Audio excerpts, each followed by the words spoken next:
Mathayo 5:9.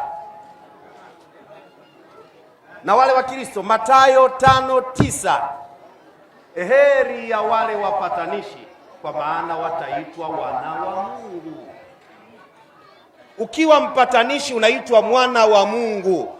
Unajihitaje wewe mchungaji alafu wewe unakuwa ndio mchochezi, wakati Bible inasema heri ya wapatanishi, kwa maana wataitwa wana wa Mungu.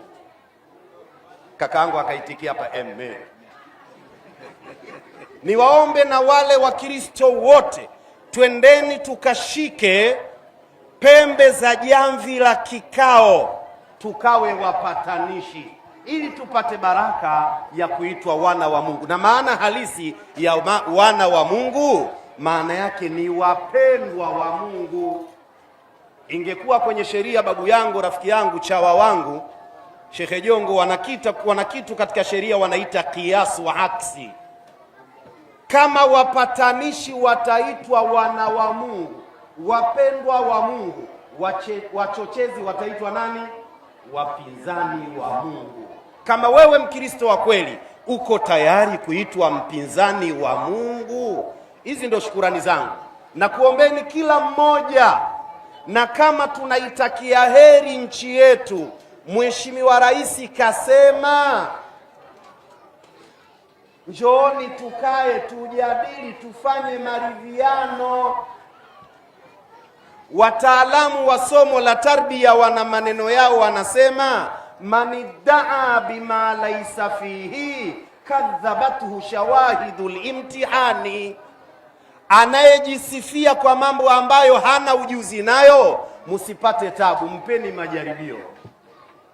Akisema ye mtaalamu wa mpira kuliko Pakome, mpeni apige daradana 30, tutapata najibu anaweza kweli. Sasa hakuna sababu ya kutaka kuleta shida katika nchi.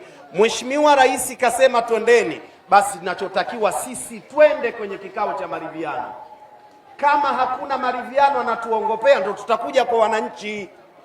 Niliwahi kusema viongozi wa serikali, ukweli, hata mkikasirika, Mheshimiwa Mpogoro, nyinyi hamuna watu ni wa kwetu sisi viongozi wa dini, ima wa mashehe Waislamu, ima wa wachungaji wa Kristo. Serikali inategemea wananchi ama raia kutoka kwetu. Tukiwaharibu nyoyo, Mheshimiwa Rais alisema viongozi wa dini wanapeleka mafundisho yao kwenye nyoyo, wanasiasa mafundisho yao yanakaa kwenye akili. Na hatari zaidi yanayoathiri kwa haraka ni maneno ya kwenye nyoyo, kwa sababu raia wanaamini kwamba hayo ni mafundisho ya kiimani ya dini zao. Kwa tukiwaharibu, maana yake tunaichafua nchi. Si vyema sisi viongozi wa dini tuonekane ndiyo chanzo cha matatizo.